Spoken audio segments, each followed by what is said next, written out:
My son said, "You won't sit with us," right there in front of 4 to 3 people at his fancy restaurant in downtown Nashville, Tennessee.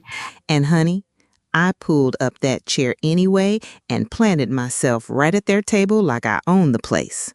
Y'all, I'm Betty Morrison, 70 years old, and I've been dealing with disrespectful children for long enough to know that sometimes you have to make a stand, even when your heart is breaking into a million pieces. But what happened next at that Thanksgiving dinner gathering changed everything between us forever. And sweetie, by the time I was done, my son David learned exactly what happens when you try to make your own mother invisible. The whole mess started 3 weeks before Thanksgiving when David called me from his big law office downtown and told me they were having what he called a refined family gathering at the Capitol Grill on West End Avenue. Now, honey, I should have known something was fishy right from the start, because in 37 years of being his mother, David had never once used the word refined to describe anything we did as a family. But I was so excited that he was including me in his holiday plans that I didn't pay attention to the warning signs that were flashing brighter than Christmas lights. "Mom," he said in that careful voice he uses when he's trying to manage me like one of his legal cases, "Ashley and I have invited some very important people to join us this year. Her parents from Connecticut, some colleagues from my firm, a few clients who've become close friends. It's gonna be a sophisticated evening, and we really need everyone to fit in with the atmosphere we're trying to create." I should have hung up right then and there, but instead I found myself asking, "What exactly are you trying to say, David?" And honey, the silence that followed stretched between us like a canyon, long enough for me to realize that my own son was trying to figure out how to tell me I wasn't good enough for his fancy friends. "I'm just saying that this isn't like our usual family dinners, Mom. There won't be any stories about your childhood in rural Kentucky, or complaints about your neighbors, or discussions about your health problems. These people are used to a certain level of conversation."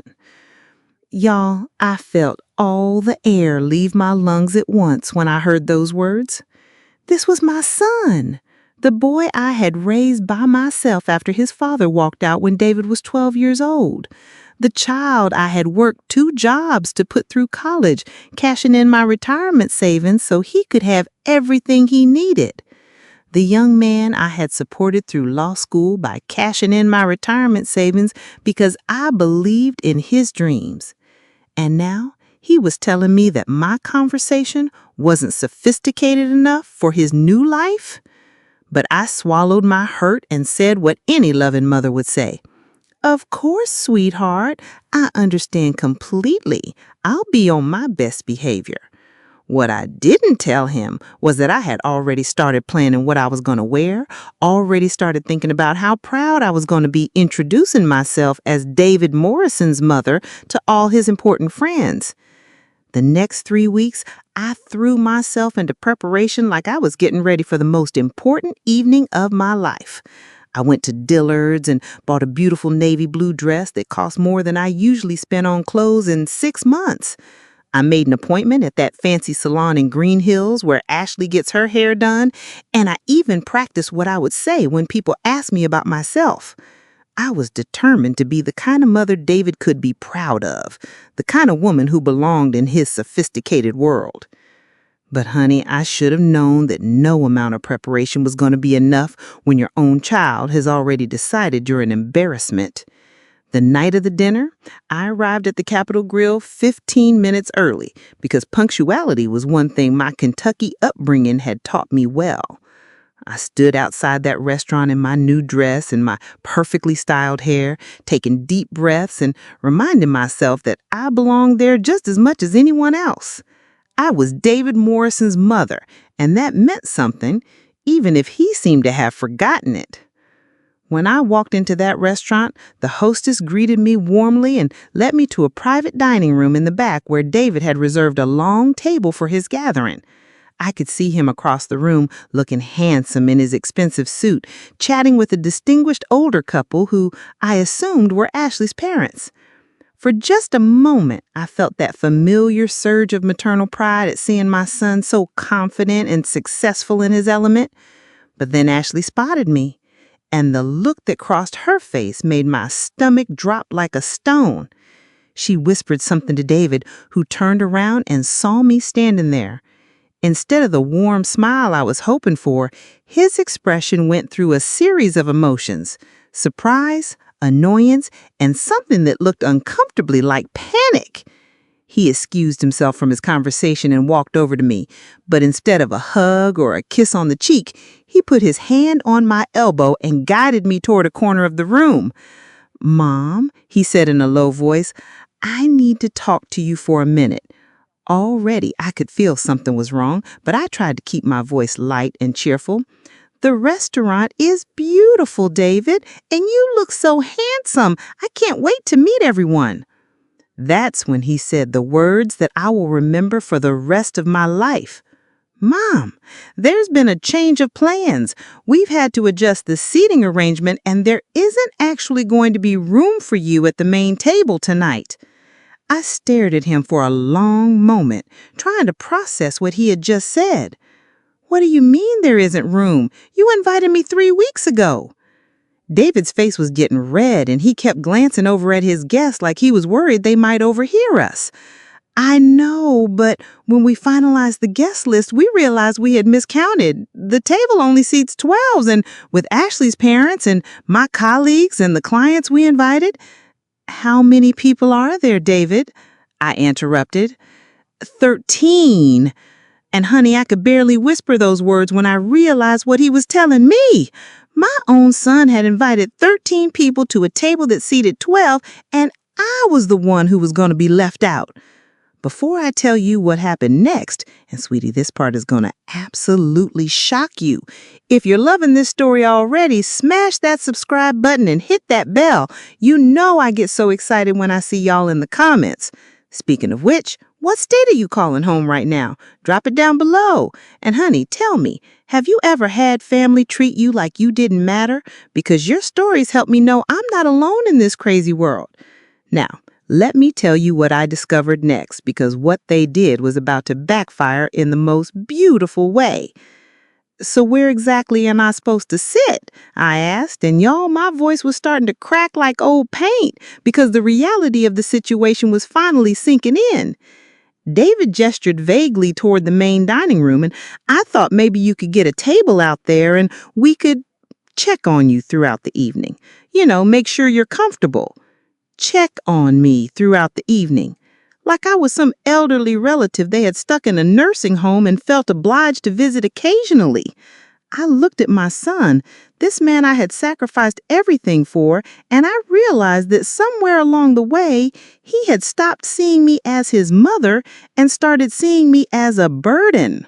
"David," I said, and honey, I could feel those tears starting to sting behind my eyes. "Are you really asking me to sit alone in a restaurant while you have Thanksgiving dinner with your friends?" "It's not like that, Mom," he said quickly, but his voice lacked conviction. "It's just that this is really important for my career, and Ashley's parents are very traditional, and—" "And what? I'm not traditional enough? I'm not good enough for your precious Ashley's parents?" That's when Ashley herself appeared beside us, looking elegant in her designer dress and perfect makeup. "Is everything okay over here?" she asked, but the way she said it made it clear she knew exactly what was happening. "Ashley," I said, trying to keep my voice steady, "could you explain to me why there isn't room at your table for David's mother?" She exchanged a look with David, and honey, in that look I saw everything I needed to know about how they really felt about me. "Mrs. Morrison," she said in that sweet, condescending voice that some young women use when they're trying to manage older people, "we're so sorry about the confusion. It's just that we planned this as more of an intimate gathering for our professional circle, and we didn't want you to feel uncomfortable with all the business talk and, well, you know how these corporate dinners can be. Uncomfortable. They didn't want me to feel uncomfortable, as if sitting alone in a restaurant while my son celebrated with strangers wouldn't be the most uncomfortable experience of my entire life. But here's the thing, y'all. Sometimes when people push you far enough, something inside you just snaps. Not in a crazy way, but in a way that makes you realize you've been letting people treat you poorly for far too long. And as I stood there looking at my son and his fiancée, both of them waiting for me to quietly disappear so they could get back to impressing their important friends, I felt that snap happen inside me. You know what? I said, and honey, I could feel those tears starting to sting behind my eyes. Are you really asking me to sit alone in a restaurant while you have Thanksgiving dinner with your friends? It's not like that, Mom, he said quickly, but his voice lacked conviction. It's just that this is really important for my career, and Ashley's parents are very traditional, and what? I'm not traditional enough? I'm not good enough for your precious Ashley's parents? That's when Ashley herself appeared beside us, looking elegant in her designer dress and perfect makeup. Is everything okay over here? She asked, but the way she said it made it clear she knew exactly what was happening. Ashley, I said, trying to keep my voice steady, could you explain to me why there isn't room at your table for David's mother? She exchanged a look with David, and honey, in that look, I saw everything I needed to know about how they really felt about me. Mrs. Morrison, she said in that sweet, condescending voice that some young women use when they're trying to manage older people, we're so sorry about the confusion. It's just that we planned this as more of an intimate gathering for our professional circle, and we didn't want you to feel uncomfortable with all the business talk and, well, you know how these corporate dinners can be. Uncomfortable. They didn't want me to feel uncomfortable, as if sitting alone in a restaurant while my son celebrated with strangers wouldn't be the most uncomfortable experience of my entire life. But here's the thing, y'all. Sometimes when people push you far enough, something inside you just snaps. Not in a crazy way, but in a way that makes you realize you've been letting people treat you poorly for far too long. And as I stood there looking at my son and his fiancée, both of them waiting for me to quietly disappear so they could get back to impressing their important friends, I felt that snap happen inside me. You know what? I said, and my voice took on this knowing, satisfied quality that surprised even me. You're absolutely right. I wouldn't want to feel uncomfortable. I smiled at both of them, and honey, you could hear the mischief just dancing in my tone. So I think I'll just pull up a chair right here and make myself completely comfortable. And before either of them could stop me, I walked over to their perfectly set table with its crisp white tablecloth and expensive china, grabbed an empty chair from a nearby table, and placed it right at the head of their arrangement. Then I sat down and spread my napkin on my lap like I belonged there, which, as David's mother, I absolutely did. The silence that fell over that private dining room was so complete you could have heard a pin drop on carpet.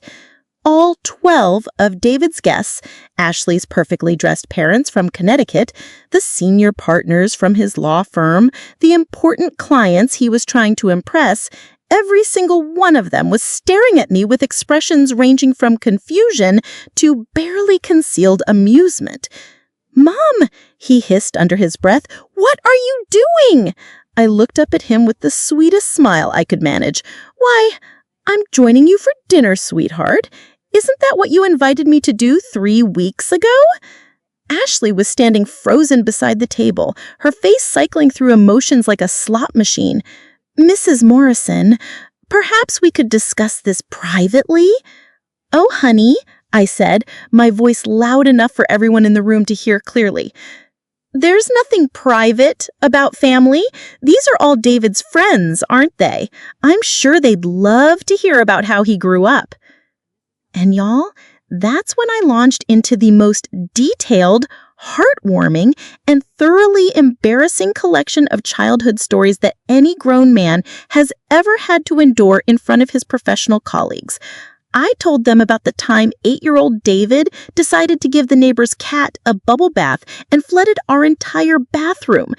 I shared the story of how he used to practice his lawyer voice by arguing with the mirror about whether he had to eat his vegetables. I described in vivid detail the phase when he was 12 and insisted on wearing a cape to school every day because he was convinced he was going to be a superhero lawyer who fought crime with legal briefs. The reaction from his guests was absolutely priceless. Ashley's father, a stern-looking man in an expensive suit, was trying very hard not to smile. One of the senior partners from David's firm was outright laughing, and I could hear him whisper to his wife, "I had no idea Morrison had such a colorful childhood." The clients David was trying to impress were leaning forward, clearly entertained by these glimpses into their lawyer's past.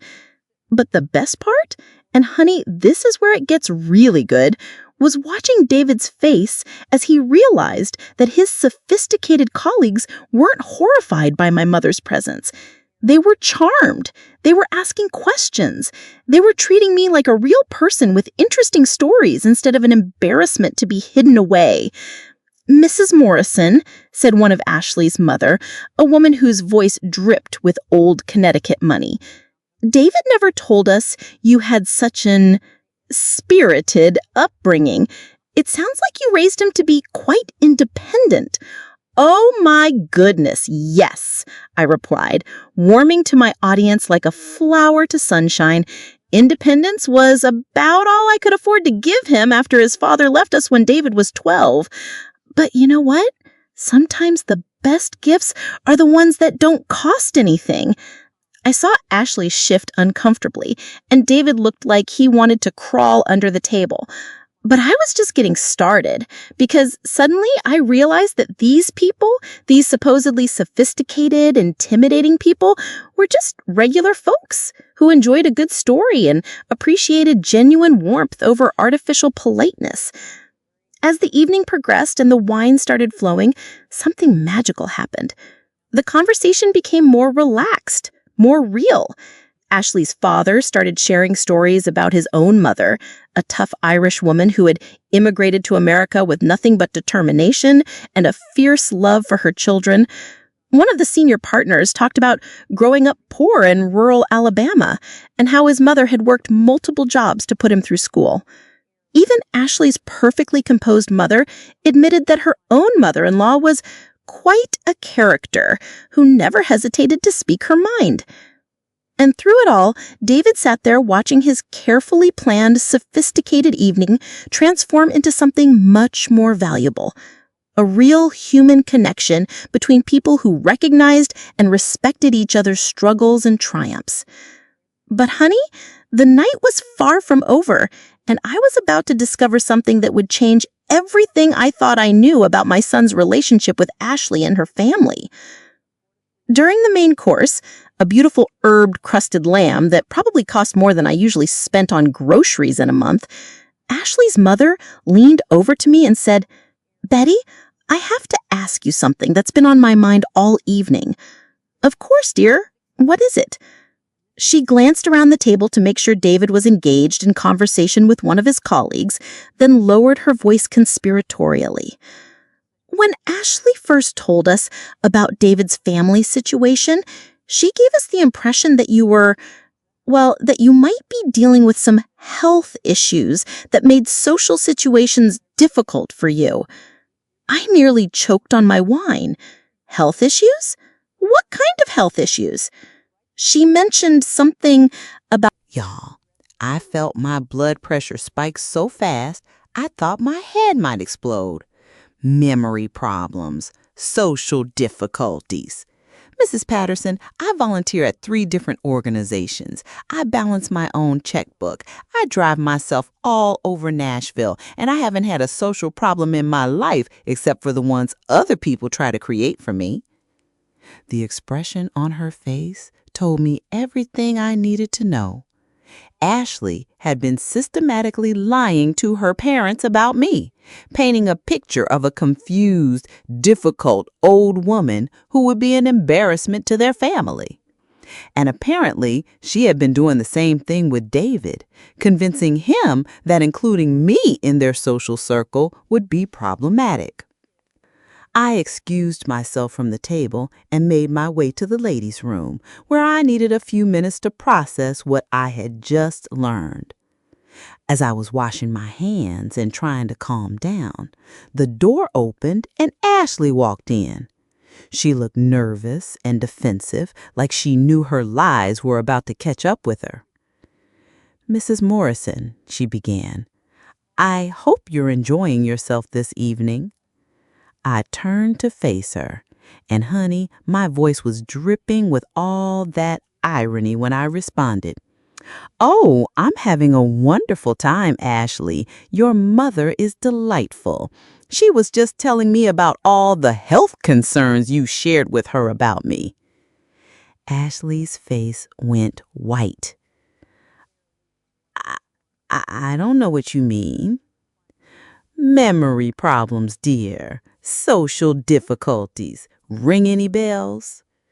She looked around the bathroom like she was hoping for an escape route, then finally met my eyes. I may have exaggerated some things. I was just trying to prepare them for what? For meeting a real person instead of the cartoon character you've been describing?" "You don't understand," Ashley said, and now there was desperation in her voice. "My parents have very high expectations. They judge people. They expect David's family to be a certain way, and I was trying to protect you from their criticism." I looked at this young woman who was supposed to become my daughter-in-law, and I felt something inside me shift. Not anger exactly, but a kind of clarity that comes when you finally understand what you're really dealing with. "Ashley," I said quietly, "you weren't protecting me from your parents' criticism. You were protecting yourself from having to defend me. There's a big difference." She started to protest, but I held up my hand to stop her. "Honey, I've been around long enough to recognize shame when I see it.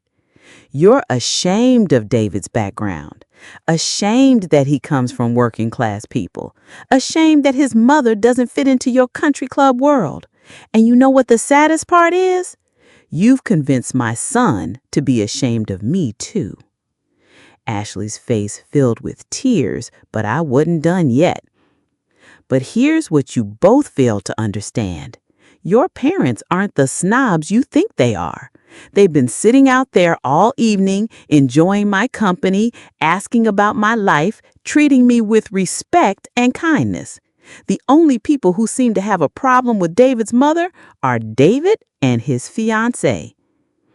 I walked past her toward the bathroom door, but then I turned back for a final observation. "You know, sweetheart, if you're this embarrassed by David's family now, I can't help wondering how you're going to feel about him in 10 years when the novelty of being married to a lawyer wears off and you're left just with the man himself." When I returned to the dining room, I could see that my absence had been noticed. David looked anxious, probably worried about what kind of scene I might be creating. But what he didn't expect was for me to slide gracefully back into my chair and continue charming his colleagues like nothing had happened. Over dessert, a decadent chocolate souffle that was absolutely divine, I found myself deep in conversation with Mr. Patterson, Ashley's father, about his experiences as a young lawyer starting out in Hartford. He was telling me about his first case, a disaster that had nearly ended his career before it began, when he suddenly stopped and looked at me with a serious expression.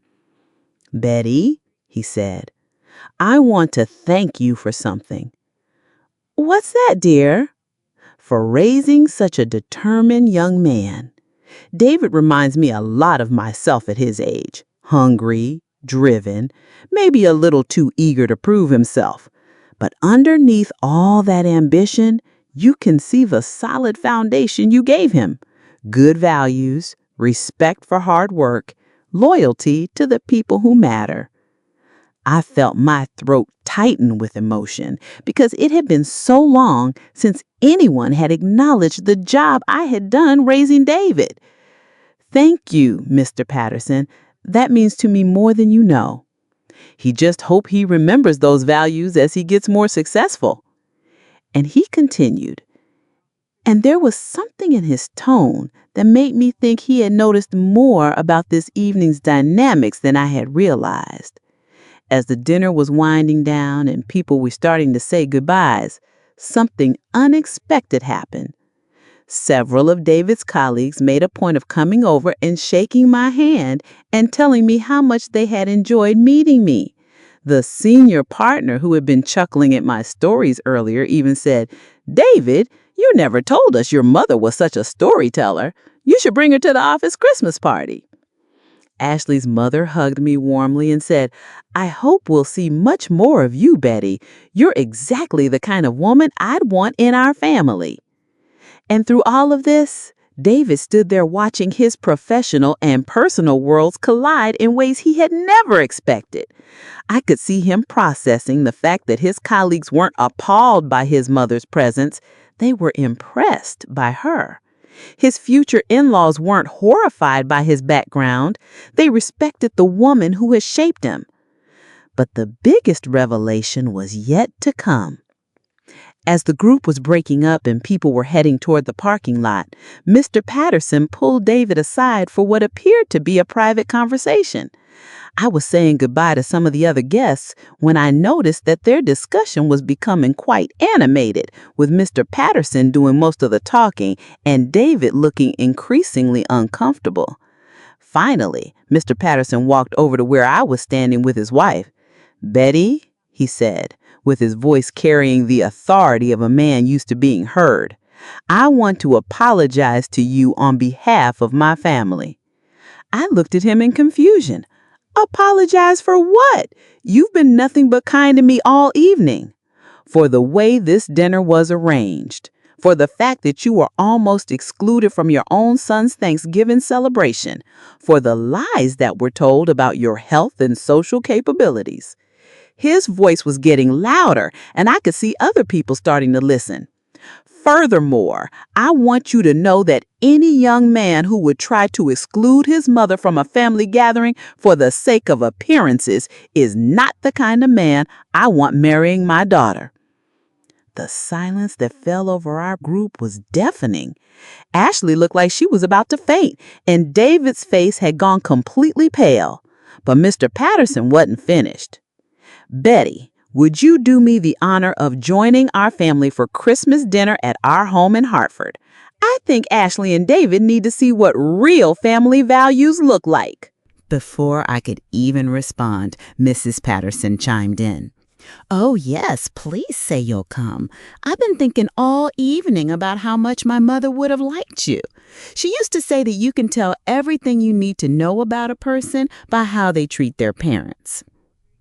I looked at David, whose carefully constructed world was crumbling around him, and then at Ashley, who was realizing that her lies and manipulations had backfired spectacularly.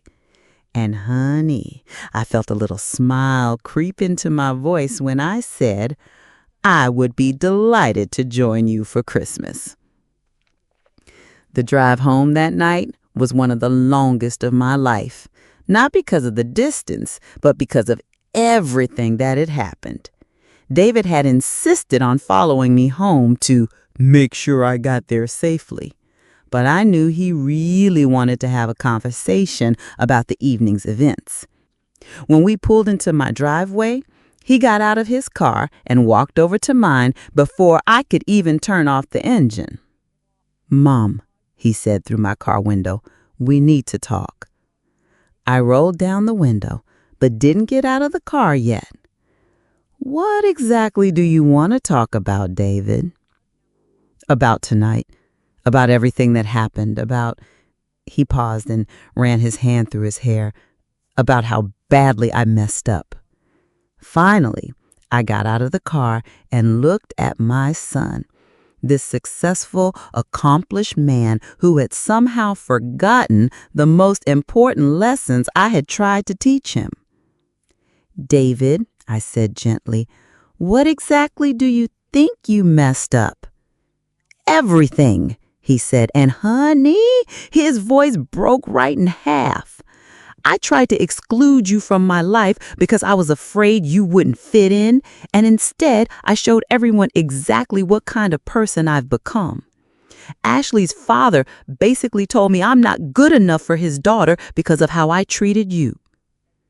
We stood there in my driveway, under the streetlights, and for a moment he looked like the 12-year-old boy who used to cry on my shoulder when his father's abandonment felt too heavy to bear. Mom, I am so sorry. I don't even know how to begin to make this right. I looked at my son, and y'all, I felt all the anger and hurt from the evening start to drain out of me, because that's what mothers do. We forgive, even when forgiveness seems impossible. David, I said, do you know what hurt me the most tonight? He nodded, clearly bracing himself for a lecture. It wasn't being excluded from the dinner. It wasn't Ashley's lies about my health. It wasn't even the suggestion that I sit alone in the restaurant. I paused and touched his face gently. What hurt me was realizing that somewhere along the way, you had stopped being proud of where you came from. The tears in his eyes told me that my words had hit their mark. I am proud, Mom. I'm proud of everything you did for me, everything you sacrificed, everything you taught me. I got scared. Ashley's world is so different from ours, and I thought I had to choose between fitting into her life and honoring my past.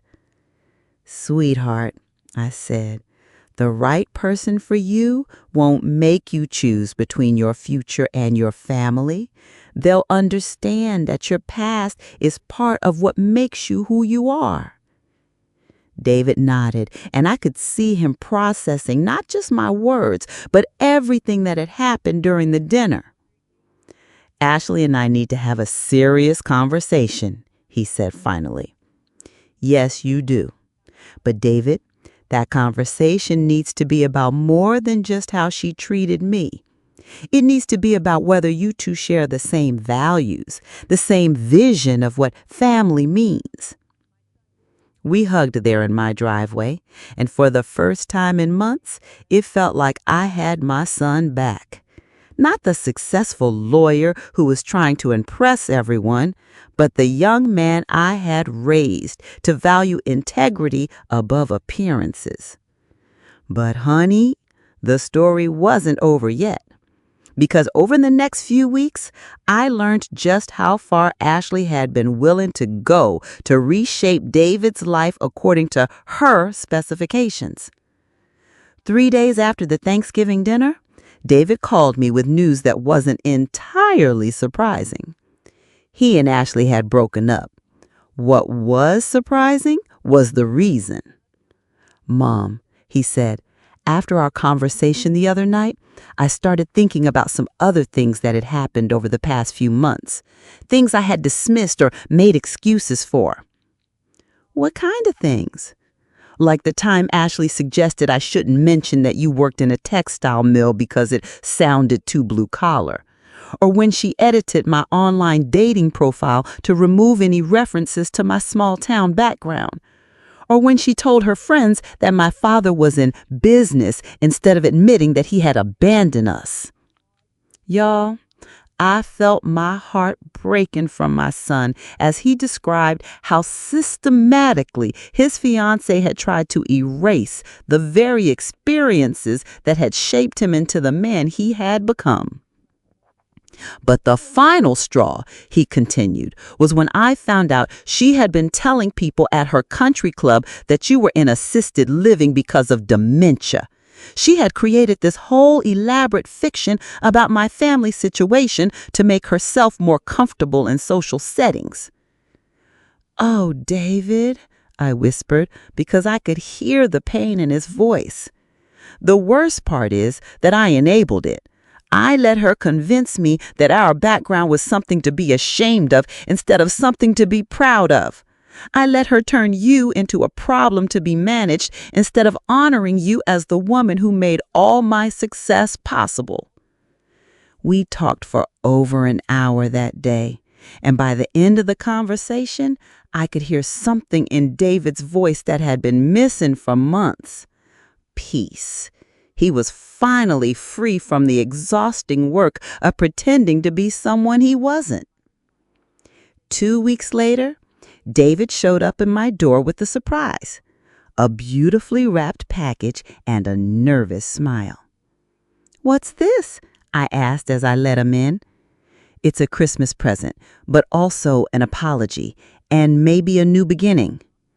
I unwrapped the package carefully, and inside I found a beautiful leather-bound photo album.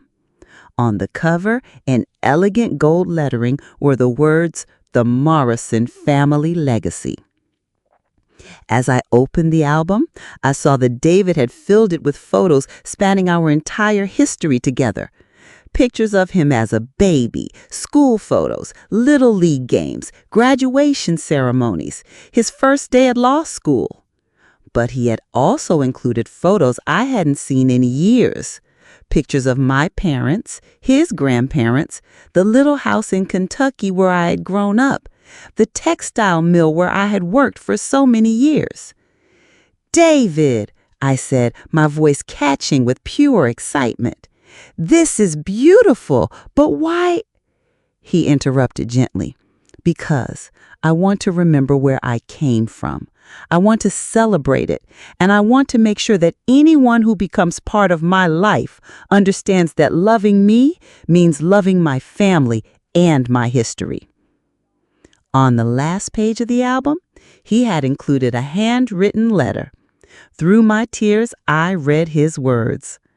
"Mom, thank you for showing me that true sophistication isn't about hiding your past. It's about honoring the people and experiences that made you who you are.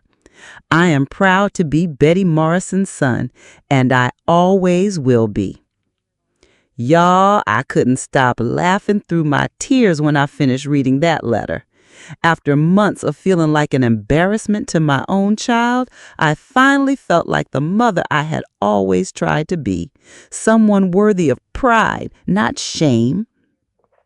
But the real vindication came a few months later when David started dating someone new. Her name was Sarah, and she was a public defender who came from a working-class family in Memphis. When David brought her to meet me for the first time, the first thing she said was, "Mrs. Morrison, David has told me so much about you. I can't wait to hear about what it was like raising such a wonderful man all by yourself." And honey, you should have seen David's face when she said that. He was practically glowing with pride as he watched his mother and his new girlfriend connect over stories about raising children, working multiple jobs, and finding strength in difficult circumstances. 6 months later, when Sarah and David got engaged, they asked me to help plan their wedding. Not because they felt obligated, but because they genuinely wanted me to be part of creating their special day. We chose a beautiful garden venue in Franklin, Tennessee that reminded me of the countryside where I had grown up. The reception featured traditional Southern food alongside some of the Kentucky dishes I had taught David to make when he was young. But the most meaningful moment of the entire wedding came during David's speech to the guests. Standing at the microphone in his tuxedo, looking more handsome and confident than I had ever seen him, my son said words that I will treasure for the rest of my life.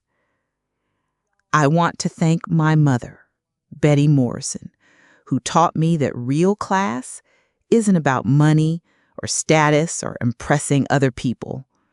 It's about treating everyone with dignity, working hard for what you believe in, and never forgetting the people who helped you along the way.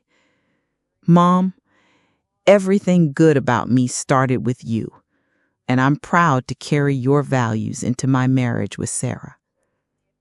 Y'all, there wasn't a dry eye in that garden, including mine.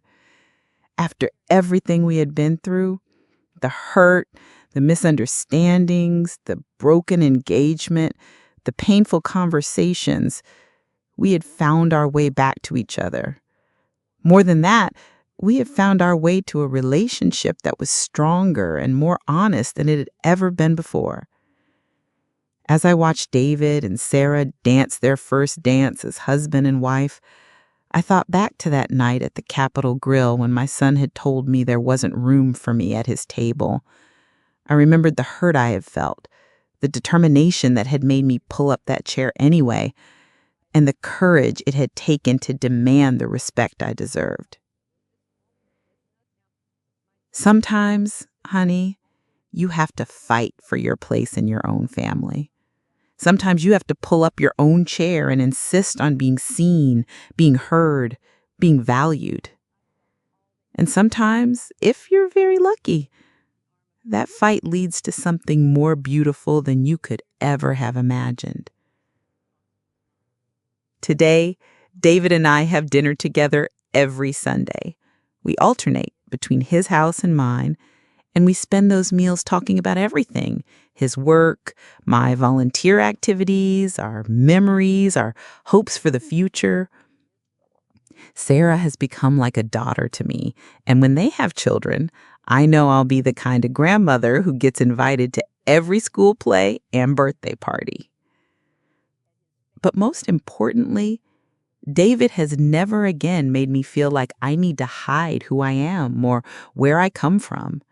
He introduces me proudly to his colleagues, includes me in his social plans, and asks for my advice on everything from legal cases to life decisions. He has learned that loving someone means celebrating their whole story, not just the parts that make you look good. And as for Ashley, I heard through mutual friends that she eventually married a banker from her hometown in Connecticut, someone who fit perfectly into her predetermined vision of what her life should look like. I hope she's happy, and I hope she learned something from our brief intersection about the difference between love that accepts and love that demands change. Y'all, as I sit here in my little house in Nashville, surrounded by photos of my son and daughter-in-law and memories of a life well lived, I want you to remember something important. You deserve to be loved for exactly who you are, not for who someone else thinks you should be, not for the version of yourself that makes other people comfortable, but for the real, authentic, complicated, beautiful person you actually are. And if someone in your family or anywhere else in your life tries to make you feel like you're not good enough, like you don't belong, like you need to hide your truth to earn their love, then honey, you pull up that chair anyway. You demand your place at the table. You insist on being seen and heard and valued. Because family isn't about perfection or appearances or impressing other people. It's about showing up for each other, especially when showing up is difficult. It's about honoring the people who shaped you, even when, especially when, they don't fit into neat, socially acceptable categories. My son said you won't sit with us, and I pulled up a chair anyway. It was one of the hardest things I'd ever done, but it was also one of the most important. Because sometimes love requires courage, and courage requires action, and Action requires believing that you are worthy of the respect you're demanding. And honey, you are worthy. You absolutely are.